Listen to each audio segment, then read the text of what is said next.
What's up with it, world? It's your boy Sleep-E-J. You tuned into the Know-It-All podcast with my co-host, I know you missed us. This Psycho V up on here. Coach Rudy, Psycho V, whatever you want to call him. Make sure you just call him. Yeah, I mean, just look, Coach Rudy V, you know who I be. But I know we started this. We dropped the ball. No, we didn't. You did. But we had to get back at it. New football season coming up. We want to, talk about that. We if you've been paying attention in our 3 episodes before this, apologize for the long wait. Look, to be honest, there was a blip, and when that happened, like 5 years was like 5 minutes, end game, all that type of stuff. COVID. Yeah. It's funny. Yeah. That's what I call 2020 is the blip year because so much stuff stopped. But yeah, so the 2019 season passed. You guys know how that turned out. But I do want to point out we did predict that the Rams were going to be a bust that year, and they did bust that year. Yeah, most of what we said before that, held up, and only one team's gonna win. So if you guess that everyone's gonna fail, then you're pretty much gonna be right. Yeah.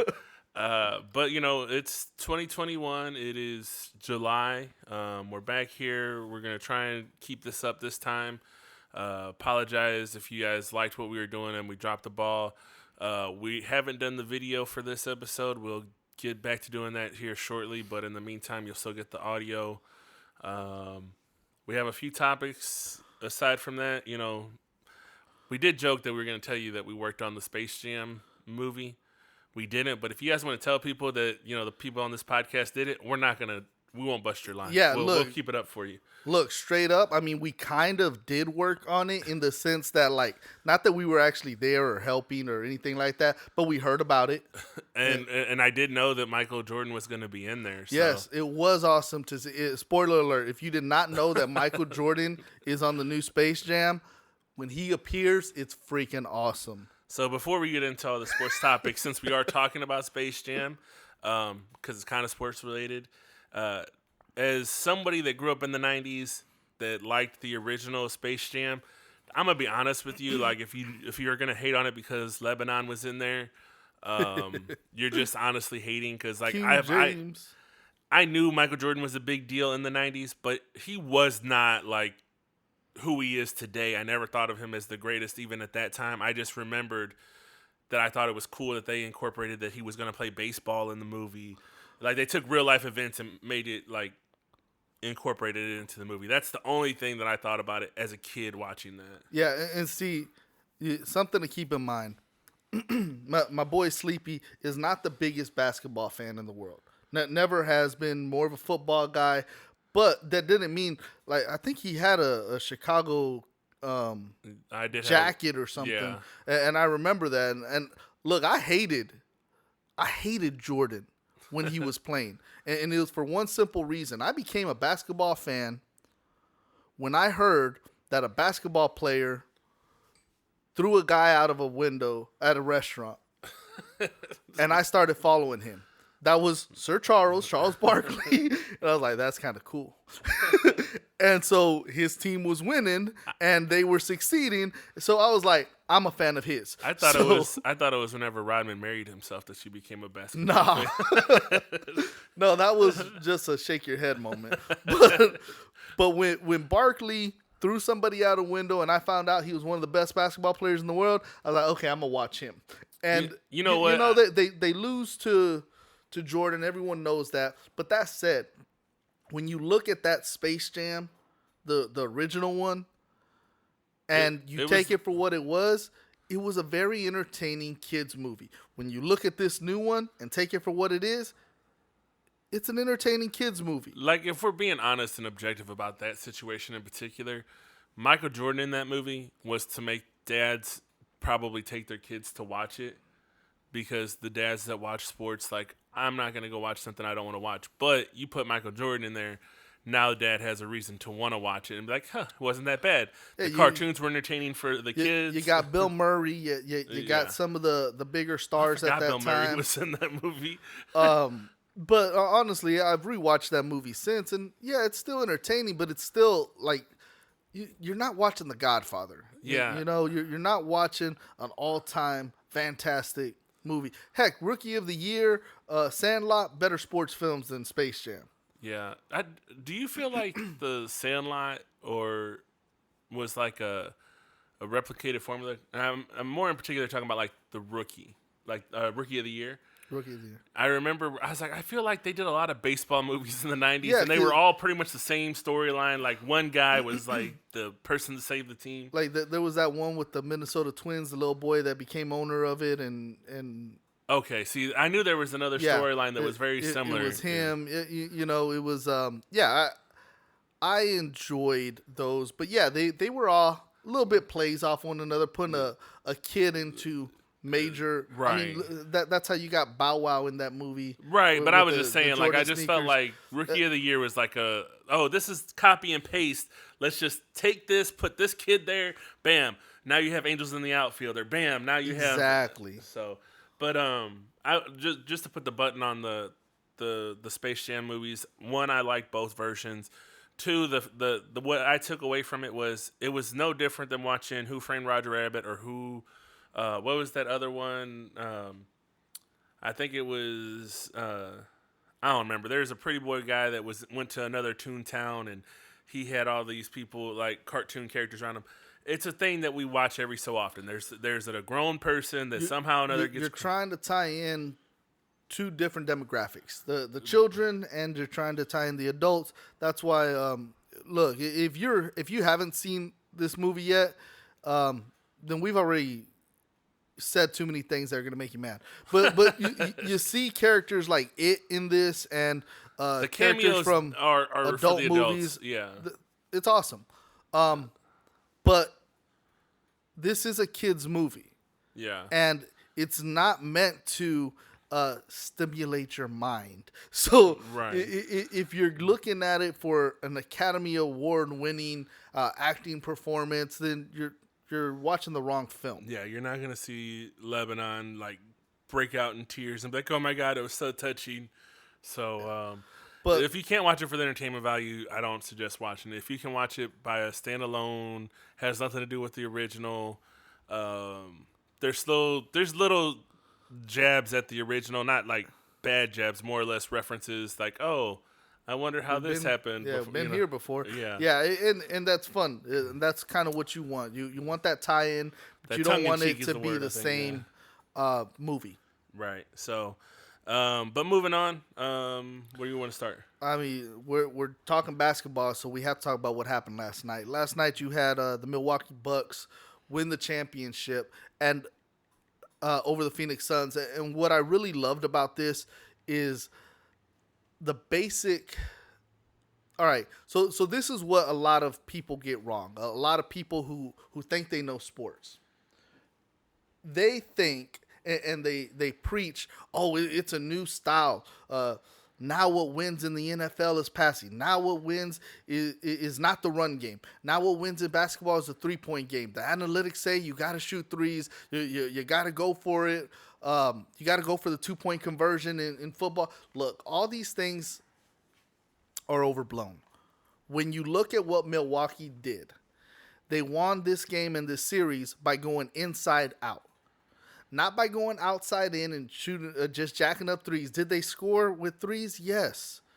But the way they won this series was by dominating on the inside. Dunk after dunk, block after block, going inside and imposing their will in the paint. And that's what old teams used to do. When you had those Wilt Chamberlains, those Bill Russells, even when you had Michael Jordan, when they talk about the Jordan rules and how he would get knocked out and they were crushing him when he go in, Yeah. they were doing that because whoever won the paint was going to win the game. Now, I will say this. Now there's two ways. If you're excellent outside, you can win by shooting the three. You can, but not everyone's excellent outside. So if you suck or you're average on the outside, and you can find a way to be great on the inside, there's fewer teams dominating the inside. I say you should do that, and that's exactly what Milwaukee did. Right. And that's why they won. Because they were like, okay, we're not great on the outside. We're good. But we're great down low, and our best player is freaking awesome down low. So what did they do? The Greek Freak went in there, imposed his will. They won. That's what I loved about this, because it took it back to 20 years ago. It took it back to before Golden State was winning by threes. Right. Do you think, not to get too far off subject, but do you think that the super team is done? Like the idea of like super teams in the NBA? Not at all. But here's the flaw in the super team. Okay, the concept of the super team of putting 2-3 superstars together. Yeah. The flaw in it is, okay, if both you and I were great at basketball, which we're not by any means, but if we were great, the idea is, fuck you, I'm amazing. If you go down, I can still carry us because there's two of us. Or if there's three of us, then if one of us goes down, the other can carry. That's what it's supposed to be. Right. But here's the problem. And you saw it with the Nets. When you have a superstar go down and your other two stars can't carry you because now they're having to pick up your minutes, and it's a major drop-off in talent from the guy who was there to the guy that's replacing him, you're not going to win. So there's that flaw. When you have a team that's balanced, then the drop-off from the second guy to the first is not that big, but also, okay, if our star goes down, we're really probably not going to win. Yeah. But when you have two or three guys and you think, well, maybe, no, because the drop-off is so much bigger. Yeah, there's that kind of reminds me, like, and this is, I mean, it's not the same sport, but we were talking at work about quarterbacks, and we were talking about the one that actually won the Super Bowl for the Eagles recently. What was his name? Nick Foles. Foles, yeah. I was like, Foles is a great backup. He's not a great starter. And I was like, you can look at his career and say that. Like, obviously, he's not had a great starting career. He's somebody you depend on when your star goes down. Yeah. I was like, and that's, I mean, and I'm not saying that Wentz is a great star, because he's obviously probably just as equal of like, no, you put him in, he'll get the job done, but he's not necessarily your star. I never was sold on Wentz in the first place, but I've seen so many quarterbacks that were similar in that position. Case Keenum, he can keep you in the game. I don't know that he can pull off a win, but he could keep you in the game to where you're not necessarily getting blown out. He maybe could win a game or two and carrying you till your player gets back, but he's not meant to hold up the team. So I get what you're saying when you're talking in basketball. Like, no, you need a player that's gonna either keep you alive in the playoffs, or they're gonna get you to the I just need you to cover for me for one or two games and either keep us winning or don't make it such a blowout that we're still in the game. Yeah, when you're losing, look, basketball, you got 5 players on the court, right? Right. And 3 of them are supposed to be stars. You don't have any money to pay anybody else. So you either get old guys who are sacrificing money just so they can try to win a ring. Right. Or you got scrubs. Yeah. And if you just have scrubs to replace a superstar. Yeah. Well, look, when you take into account that these superstars today don't play 40 minutes a game, when they say, okay, well, look, there's only 42 minutes in the game, so why am I going to play 40 minutes? We got to keep you below 30. When you're doing that, you don't have any room. Right. I mean, because these other guys let the other team catch up. It just doesn't work. Right. So you got superstars getting hurt. And I look at the Nets, and I see you got Harden, you got KD, and you got my boy those Cleveland Kyrie. You got them 3. Kyrie got hurt like he always does. I love Kyrie. Kyrie, I think, is so underrated. Yeah. But people hate him. But look, if he's always hurt, right, what good is he? Exactly. And then you got KD, who, yes, he showed he's not as afraid as he used to be.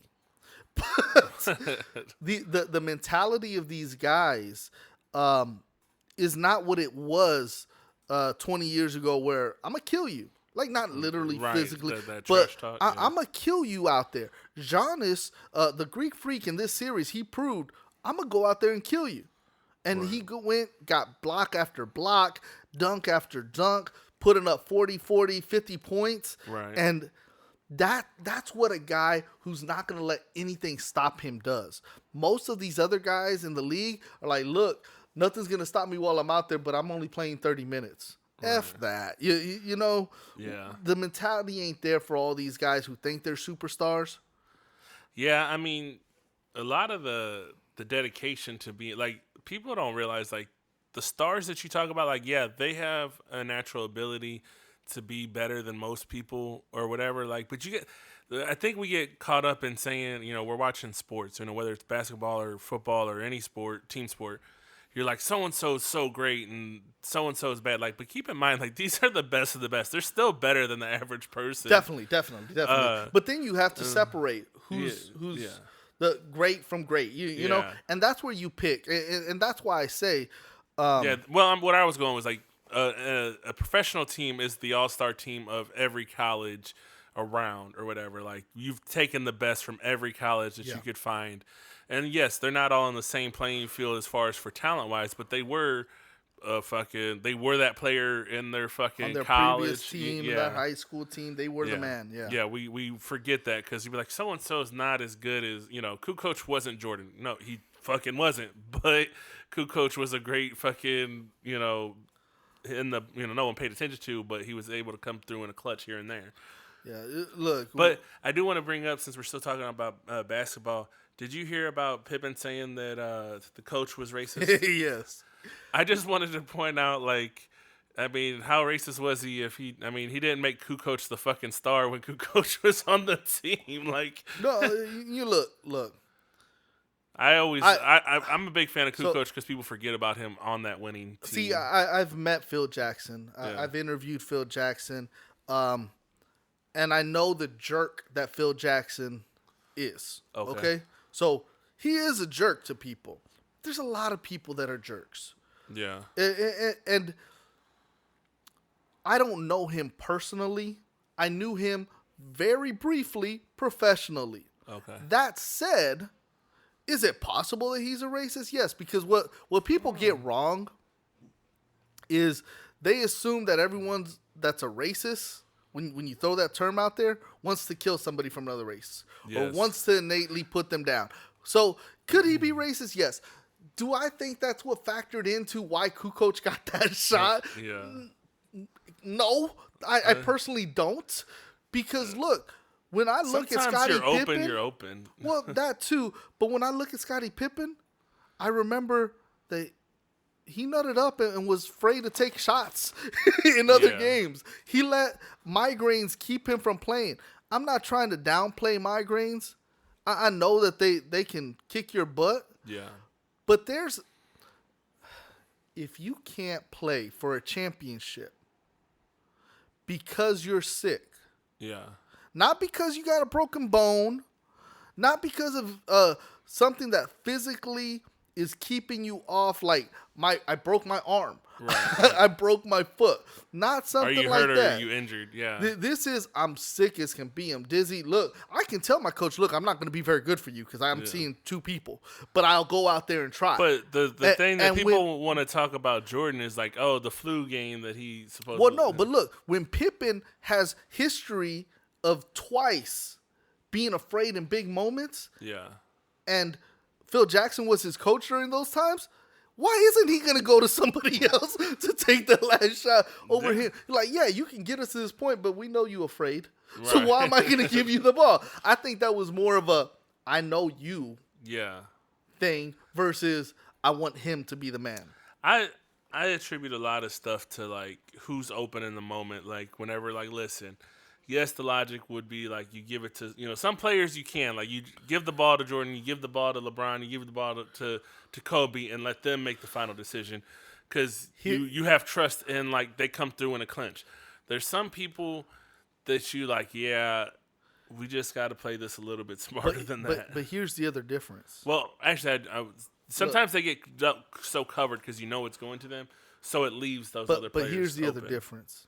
If I'm the best player on my team, even though the coach says that, I can go to whoever's throwing the ball in and say, F what he said, give me the ball. And they're going to throw it to me. Why? Because they know I'm the best player on the team. Right. And they know I'm going to come through. And I'm a killer. And that's what I want to do.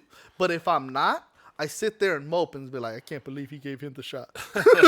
you know? Yeah. And I think Pippen's just mad. He's mad that he didn't get as much money as other guys did. He don't get the credit that other guys do. He don't get the love that other guys do, even though he gets a lot of credit. So many people always give Pippen all the love, like, man, Jordan wouldn't have done it without Pippen. Jordan wouldn't have done it without Pippen. Pippen was great on defense. Yes, people say all this stuff, but he's still bitter. Yeah. But look. I also think, well, I always say there was more to that team. Rodman was a very, like there's just. Oh, look, you got Grant in the first 3 championships. You got Rodman in the second 3 championships. Yeah. You don't win 70 games without Rodman. Right. That ain't happening. But you look at these guys, and it's an ego thing, and people want. Well, someone pointed out he does have a book coming out. He's probably a liquor that just came out. The book he's trying to get people to buy his stuff, and he's got a controversy sells. Yeah, he's got problems with his wife or baby mama or whatever. Yeah. Moving on from that, back into basketball gossip shit. Tristan Thomas and Thompson, and Lamar Odom. You think in a one-on-one basketball game, who would win? They were going to play for Chloe's heart? I mean, I think today Tristan does. That's what I was thinking too. Like the fact that people were asking him like who would, I was like that. I heard it on the Breakfast Club. Yeah. I was like, that's a stupid thing. Like Lamar's not really been in shape. No, I mean, you put Lamar in his prime versus Tristan. I think Lamar was a good basketball player. He was really good. I was thinking actually Lamar. I paid attention to basketball when Lamar went. Went to LA. No, when he went to Miami. When he came to Dallas, I think, right? He was on Dallas. Oh, yeah. When he came to us and then all of a sudden went from, like, 6th man of the year to, like, why is he wearing basketball clothes? I did pay attention for a little bit. It's like, oh, I'm going to pay attention because I want to see what happens. And then I quit as soon as he just kind of. Yeah. So when he came here to Dallas, it was big for us. We're like, we actually traded for him? Yeah. This is going to be huge. And then it wasn't. Right. You know, so if you hear sounds like the fan or phone or stuff like that, it's really not a fan or a phone. It's your imagination. Yes. you need to get your hearing checked. But yeah, no. Today Tristan Thompson would obviously beat him one-on-one in their primes. The joke was like Chloe would probably beat them both on a one-on-one. She probably would. I mean, they're both no. I'm gonna leave that one there. But look, I think we should move on to NFL now. Before we get to NFL, because I want to get briefly into to boxing. No. Ryan Garcia has been trolling Gervonta Davis. Have you heard about this? Are you familiar with either one of them? Yes. Okay. I'm not really too familiar with Ryan Garcia personally. I've seen his last fight a few months back. But at the end of it, like, I'm intrigued by the idea. I know Gervonta Davis, like Tank has been around for a little bit. He's got a name for him. And I know a lot of people are on they're interested in this fight because they want to know who would win. And I would venture to say this to one. I'm gonna go with Ryan Davis because if this fight ever happens, I'm going with him because Canelo's team is his training team. I'm all in on Canelo and everything that he's working with right now. Pound for pound, best. Yeah. And I'll get into him in a second, but this potential fight that they're trying to figure out if they're going to do it, whether it's this year or next year, I think Gervonta Davis is going to be a dangerous fight for him because he is a hard hitter. Like I would liken this fight to something similar to when Canelo and Mayweather fought. The fight experience that one fighter has over the other. Not Gotcha. necessarily not that they're similar styles, but Yeah. like one has just been around a lot longer than the other. So he has a lot to prove if he's gonna win. He's gonna have to prove it, and it'll be a great win. But if he loses, he stands to learn a lot and could recover and still have a great career like Canelo did. Because I argue with anybody, if you watch Canelo before fighting Floyd and after fighting Floyd, he's light years difference of a fighter in each fight. That now he learns so much. Those of us who were watching Canelo since before he fought Floyd, we knew, look, right now, Canelo's not where he will be in a year or in a year and a half, but this is probably his only chance to fight Floyd. Yeah. And it set him up for his paydays. And he's gonna make it a show. He has an outside chance of winning, but he's not really there yet. Yeah. And then afterwards, you just saw the progression every fight, better and better boxer. As far I'm not saying talent wasn't there, because the talent was there, but he was not there yet as a boxer. Because like in anything, whether we're talking about driving, we're talking about teaching, whatever it is, the longer you do it, the better you generally get. Yeah. And I can't say that for everybody, because some people just live off of their talent and then fizzle out. Yeah. Once it starts getting real. But Canelo, you could tell he was progressing. Yeah. And so when I look at these younger boxers right now, I'm like, well, like you said, this is going to be a very good learning lesson for him. It'll be your make or break. Either you can handle the pressure, or you're not show that you're not there. Yeah. And Canelo, even when he lost, he showed, look, I'm not far off. Yeah. And that was enough. I mean, he spent, I think, 3 to 6 fights, I can't remember exactly, where he literally wasn't even fighting for titles. He was just literally fighting hard opponents just to prove that he could, which, as a fan, I'm like, why are you risking your I mean, some of these fighters were dangerous fighters, but after he fought Cotto, I was like, there's nobody out at that time or at this time that I feel like if he couldn't get knocked out or beaten by Cotto, there's not anybody in that division that could even come close. Yeah. And I stand by that. But as I say, has the Texas boxer fought the Dallas? He's gonna be fighting Pacquiao. You're talking about Errol Spence. Errol Spence. I want to touch on this real quick too. He's in a very similar, like, he should win against Pacquiao, but it's not going to be an easy win. So if you're a boxing fan, no lay down. Yeah, like Pacquiao's lost enough fights that, like, we all know he can lose a fight. He's not unbeatable, but he's dangerous enough that if you underestimate him, he can hurt you. And so I think this is going to be Errol Spence's hardest fight he's had today. If Errol Spence can whoop Pacquiao, if he can, and if he does, this will elevate him to new heights, even though it's an old Pacquiao.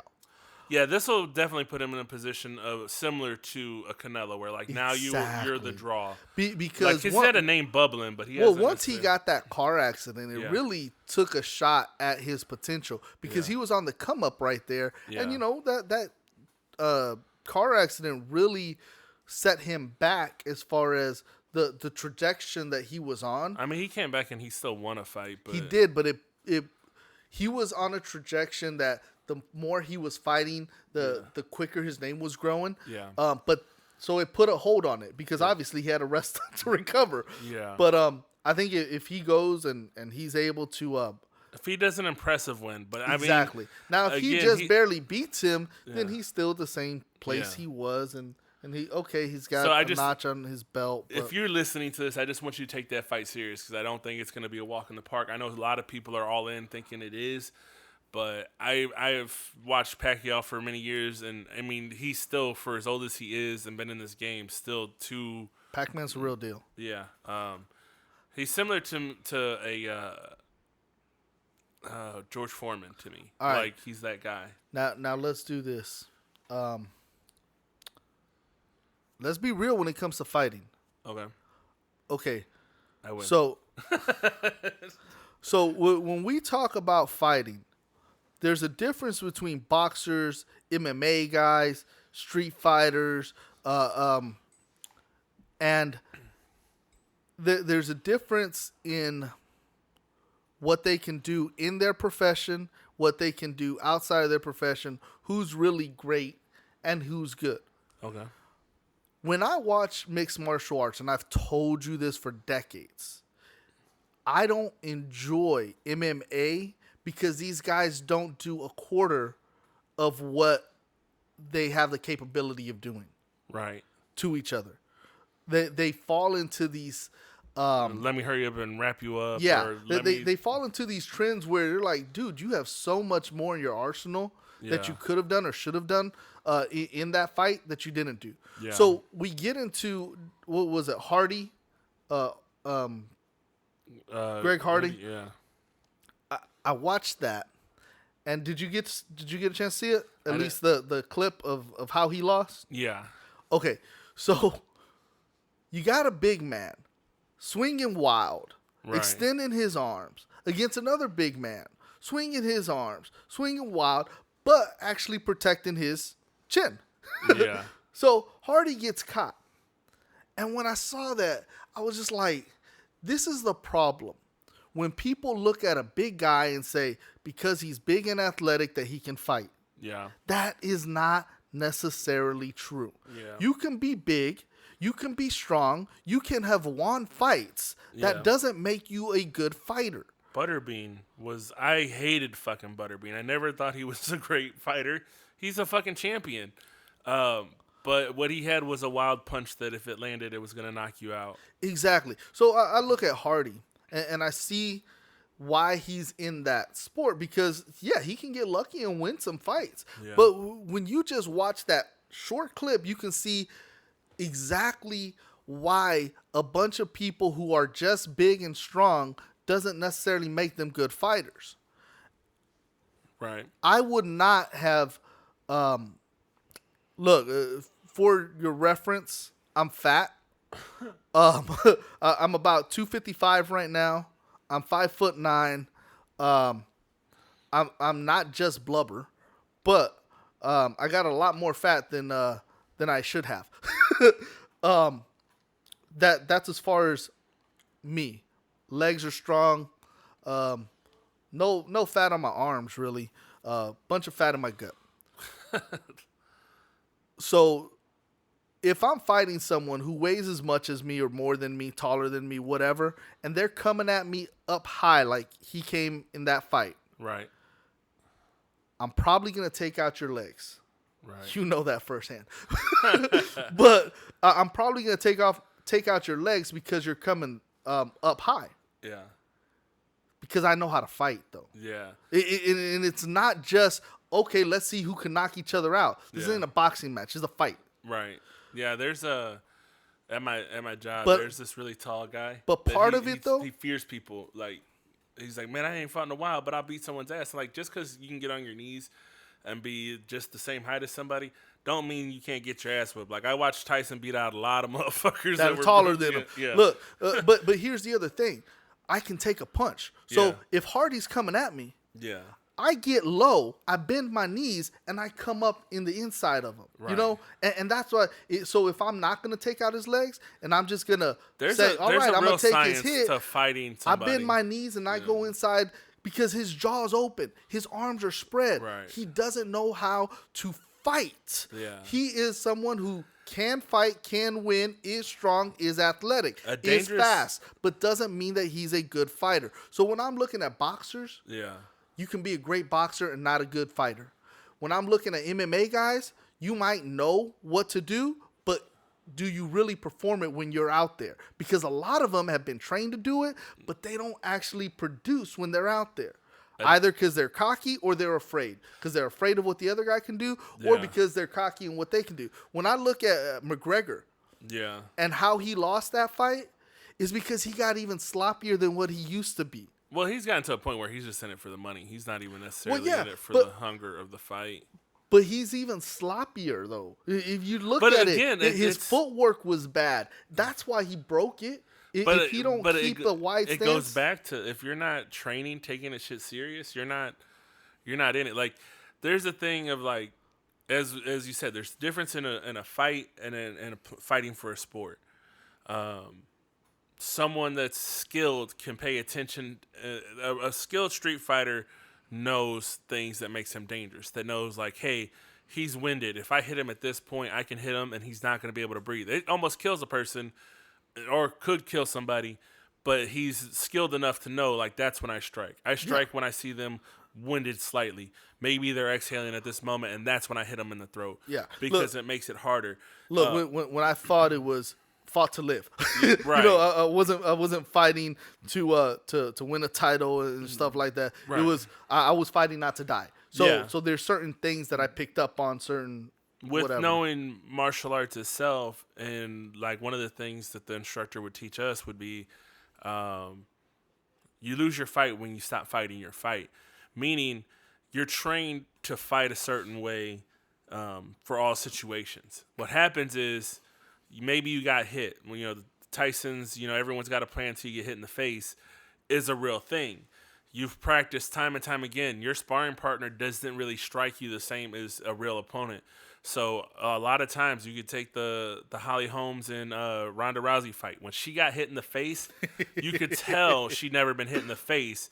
And like almost immediately she lost her game plan. She no longer knew how to strike back and how to do anything. At that point, she was running.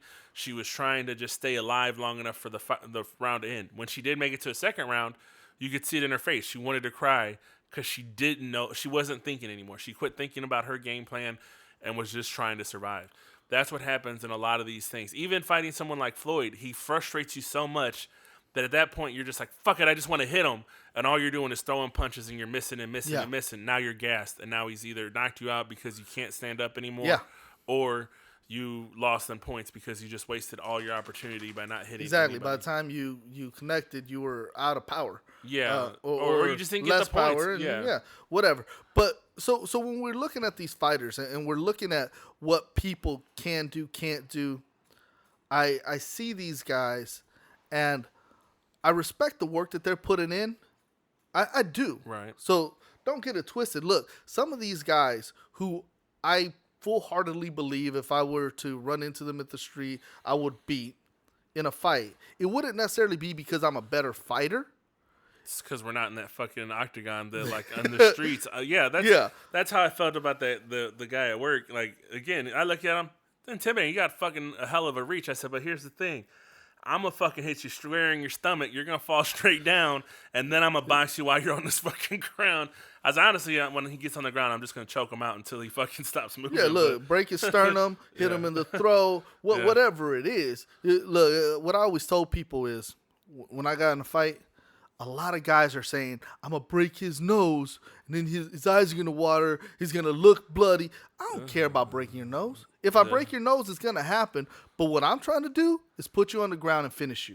When you go on the ground, I'm stomping you. Yeah. Like, you going to do that? Yes. Why? Because I'm not fighting you to see who looks uglier. Yeah. I'm fighting you so I can walk away and you stay there. So when McGregor's laying there and saying, oh, it's because I broke my leg. It's medical. It's medical. That's why I didn't really lose. It's medical. I say that's BS because in a fight, whoever's sitting there, laying there, by that logic, you who lost, man. By the similar logic, Deontay Wilder? He didn't lose his fight. His corner threw in the towel. Like, he was gonna lose that fight. I'm a huge Deontay Wilder fan, and I'm nervous for him to fight this man again for a third time. But like, if we're all being honest, like, I agree with him. Like, my team should never give up on me. If I'm gonna die in that ring, let me die in that ring. Yeah, I get that. But I'm wholeheartedly of that. I get that. People don't agree with it, but like that's when I feel like when you sign up for certain sports, you accept the consequences to whatever could happen. If you're a fucking football player, you could get CTE. You're not guaranteed, but probably a good shot you may catch it. You got to be aware of it. Yeah. Be aware of the consequences. Same thing with boxing. Fucking if you're a runner, you're gonna get turf toe and fucking shin splints. It's part of the sport or whatever. Anyways, with him, that's exactly it. He could have very well copped out. He did. He's like, I don't like that my team threw in the towel, but we'll fight again, and we'll get we'll have a different result. So therefore, you know what you're dealing with. We're gonna put a button on this. I do want to say, I don't know if you know, I read this book about Danny Trejo. He used to be a boxer or whatever. It's funny because he talks about like in fights and things like that, he always seen things. It was like it never fails. Like if I get in that situation, I can read movements and know exactly how things are. And I just mention it to you because we talk about that all the time. Like, I seen the movement. I noticed him doing this. So it was. I knew what was going to happen before it happened. Right. Yeah, and the body language, like you can tell it. And I was like, so I related to his story because of it. And I just mentioned it to you because we talk about stuff like that. But we're gonna move on. We're gonna get into boxing. NFL. Well, just from what you were saying though, when you're going into your given sport, right? If you want to be the best, you gotta lay it down, right? Yeah. There's certain things you gotta do. Yeah. Well, Michael Irvin recently said about the Dallas Cowboys a couple days ago. Okay. He said, if you really are trying to tell me that you're trying to win a championship, you're not going to say, I'm not going to get this vaccine, this COVID vaccine. Right. He said, if you really, really, really, really want to win the championship, you're not going to let anything like that stop you. Right. You're going to get the vaccine. Now, people have been arguing with that statement, saying it's idiotic. You don't know what's going on with people's mind, why they're not getting it, whatever. Look, I get what he's saying, though. Yeah. So he is not wrong. Now, I'm not saying that that there aren't other reasons for you not to. But if that's your only obstacle to when playing, you're saying, I'm going to do everything I can to win a championship this year, and someone tells you, we'll get this shot, and you say no, well, then you're not doing everything you can. No, but there's other reasons. No, I don't care. It's like if I tell you, if you really want to try to win, get up at 5 o'clock instead of 6. Yeah. No. Well, there's other reasons. I don't care. Yeah. What are you going to sacrifice? For me, all the greats that I've always admired, Michael Irvin being one of them, the stories that you hear, like Michael Irvin would be partying until 5:35 in the morning. And everyone's like, man, he's going to be so tired, I'm going to beat him in the locker room. And he was still there at 7 o'clock on the dot before anyone else. Like, well, to that, Nate Newton, former lineman for the Cowboys, said, they had that party house, the White House over here in Dallas, where they used to do other drugs and and prostitutes and all that stuff. So he says he was at the White House with them partying, and he dipped out a little bit early. And he said, man, tomorrow I'm going to beat them. I'm going to go out there. I'm going to be at Valley Ranch before Michael and all those guys. Right. He said, so he left early. He said, no one noticed. He said, and I get there 5:30 in the morning. Irvin's already there. Now, Irvin was still at the house partying when I left. He said, but I get there, and he said, hey, what's going on, big fella? Like, you here a little bit early for yourself. He's like, man, I'm here at 5:30. What time did you get here? He's like, I got here at 5. He's like, so he was there killing it, even though he was out partying. Right. So that's the champion mentality. That's what I'm saying. What I used to like about Oscar De La Hoya, he used to say, fights only last 10 rounds. I practice for 20 rounds. Exactly. Floyd Mayweather has unlimited rounds in training, meaning he goes beyond being tired. That means you could go 30 rounds, 40 rounds. He has no time limits on his rounds. Like, I think that's his big thing is, like, you go until you fall, and that's how he trains. Those are the things that, like, if you are trying to do that, either you need to replicate it to try and get close to it. Side note, just to that thought, my daughter, she's joining her school's volleyball team. Okay, and they're running around the field. They have to do a mile, right? So 4 laps. Right. So as she's running, one of her friends gets tired and walks. Yeah, and my daughter starts running backwards, and she tells her, hey, we're almost there. Just finish this up. We're almost at the end. She says, I'm tired. She's like, that's okay. Run until you pass out. Right. And then she says another girl looked at her like, what? So yeah, run until you pass out. Just keep going.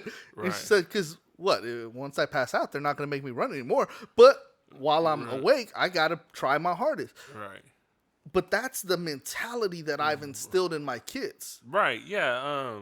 And when you're talking about putting everything out there for yourself, that's what Michael did. Yeah. I mean, my coaches, when I played football, and to this day, I still have that why I think I continue to do things beyond like I don't want to do it or I don't like to do it, whether I'm at work or whatever, is because my coaches instilled during two-a-days. If you can make it through two-a-days, then there's nothing, like you can do anything. When there's people that are going to the military and they're ready to give up, they're like, if you're not making it through this, you're not going to make it to boot camp. So just knowing that it's a hot summer day, you got all this equipment on, you're running, you're smacking into each other for fucking 10 hours of the day.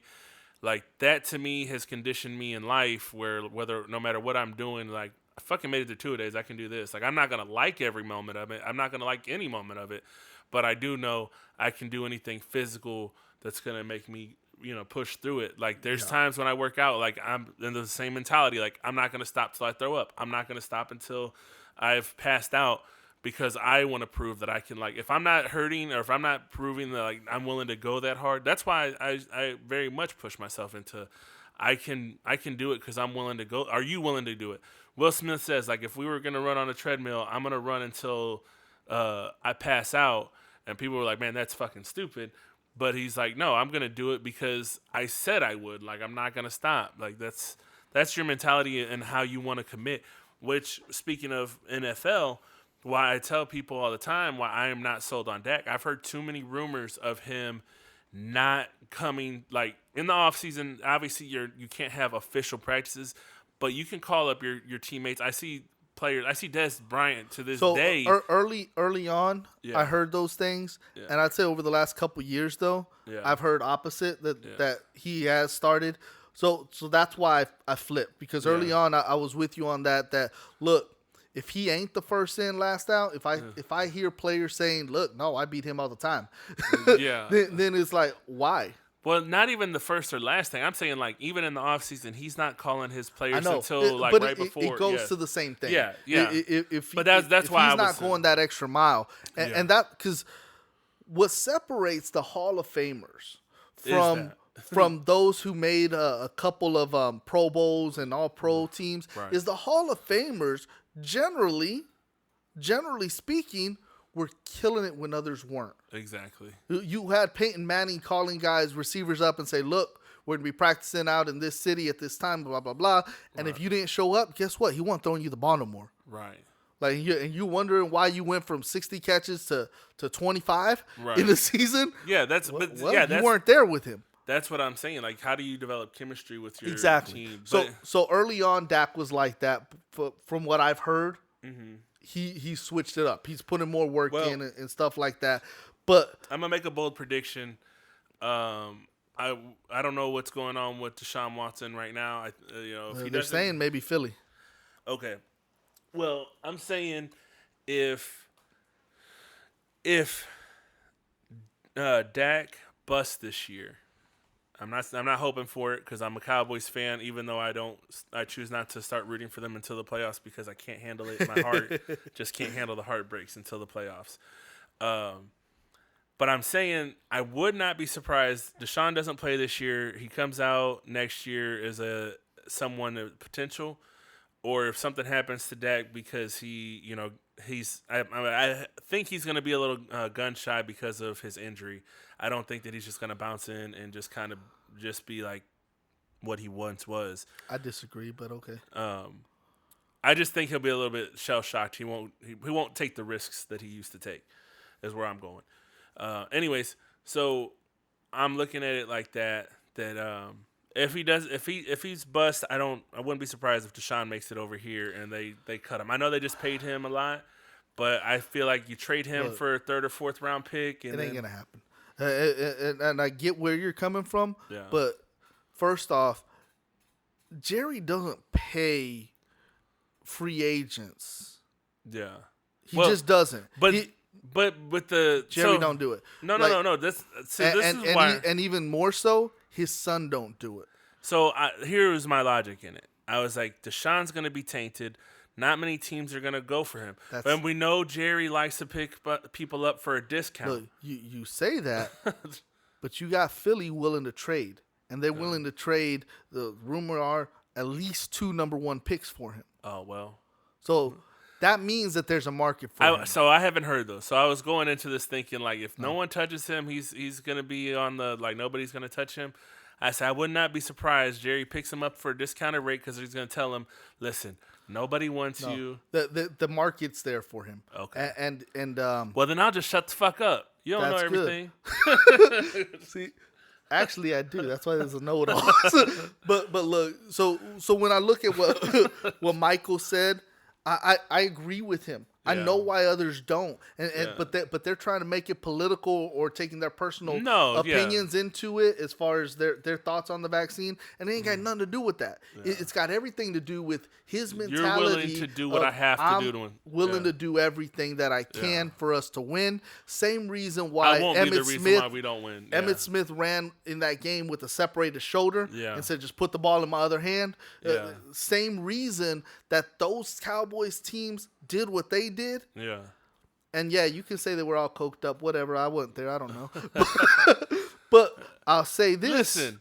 Those guys who did this stuff and won those championships, you heard these stories. They go above and beyond. Yeah. Even as much as I hate Belichick was willing to bend the rules. Yeah, Look, bend the rules. That like it wasn't against the rules. Yeah, it was. So I did it. Yeah, it was. but it's using that same logic. Yeah. Is if you ain't cheating, you ain't trying. Yeah. Concept. Yeah. Michael's like, look, if you ain't doing this, if you ain't getting the shot, even if you're afraid or whatever, then you ain't really trying to win. If the fucking players is taking steroids, you afraid of the fucking vaccine? Like, fuck out of here. Those guys popping Molly, doing all kinds of drugs or trying CBD with, look, they tell you what's in. You don't know what's actually in these pills, whatever. Right. Look, you taking stuff all the time without knowing. Unless you're growing all your food and shooting all your food on your own, you don't know what's in it. Right. So but look, that's neither here nor there. The basic idea of saying if you ain't doing this, you ain't trying as hard as you otherwise could be by really you're not being honest about saying I'm doing everything I can to win. That statement, I believe. Now he's not saying you ain't trying hard or you don't want to win. He's saying you're not doing everything you have to. Exactly. Yeah. So that's where I separate myself from where everyone else. Put aside your personal feelings of the shot. Because you have to, based on what his concept is. Yeah. It's not saying, and personally, he might believe that you should get the shot anyways, whatever. Yeah. But that's not the idea behind if you ain't getting the shot, you ain't doing everything to win. Right. The idea is exactly that. Are you doing everything to win? Are you waking up when you need to, taking whatever shots, supplements, putting yourself in the ice tubs? Because that's what Emmitt Smith did. Yeah. After those games, he was in that ice tub. Right. Look, would I be in that ice tub? No. So could you sit there and tell me, well, you ain't doing anything? Nah, look, here's the difference. I'm willing to work through my fucking isn't pain. Good. Yeah, my career ain't going to go as long as his. Right. But I'll die on the field. That ain't no problem. Right. But I ain't going to die in there getting shocked. Right. All right, cool. We good. Right. And that's the difference. Yeah. You shouldn't be eating that. Look, is it going to make me worse on Sunday? Nah, but it's going to. All right, then. Right. If it ain't going to make me worse on Sunday, is it going to make you better? Nah, eating chicken going to make me better? Nah, but it'll give you a longer career. Good for that. I ain't worried about the career. I'm worried about winning today. That's the difference. Wholeheartedly. But, so, I think we'll wrap it up right there.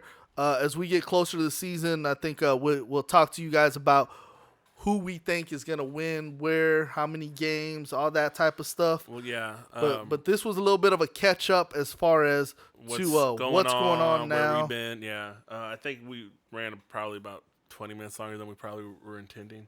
Nah. Yeah? Nah. Okay.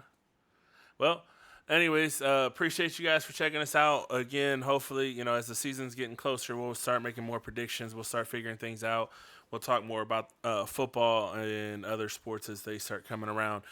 Fingers crossed we keep this run longer than before. We'll do videos in the near future. We gotta do some cleaning up in the studio and things like Y'all that. have any questions? Feel free to throw them out there.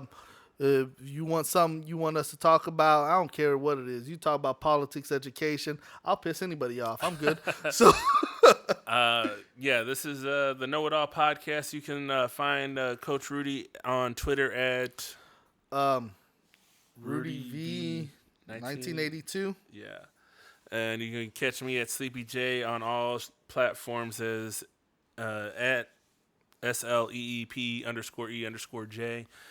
Twitter, Instagram are my two most used. I do play on TikTok, but not really. I kind of there. But anything else you want to add? Yeah, I'm on Instagram, but all I got is my profile pic, so don't follow me there. Twitter is where he does most of his commentary, so if you want to do that, follow him on there. And if I make you mad, feel free to stay mad. I don't care. But until next time, take it easy. Deuces.